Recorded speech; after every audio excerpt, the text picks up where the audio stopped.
Men, I know you think that is a neat way to store your extension cord in the garage, and I know your woman says, no, it is a giant mess. So today we are going to resolve it with this super cool VEVOR reel. This has a heavy-duty 45-foot cord on it. It comes with all the hardware you need to install it. So what do you say we put it on up there? I'll talk to you about the details while we put it up, and then we'll take a look at the finished product.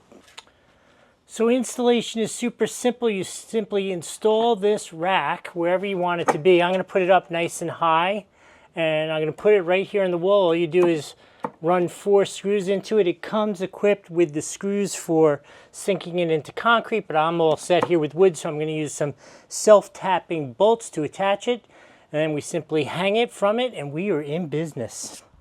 Okay, now the big hard install part. Ready? Watch this. I'm just joking around because this is so simple. It's amazing. Just simply slide it in.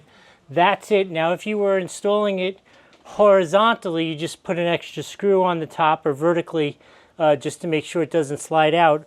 But we're just going to plug this into the power supply, and we have a self-retracting. Oh, look at that. My wife is going to be so happy with this. I hope this was helpful. We'll see you next time.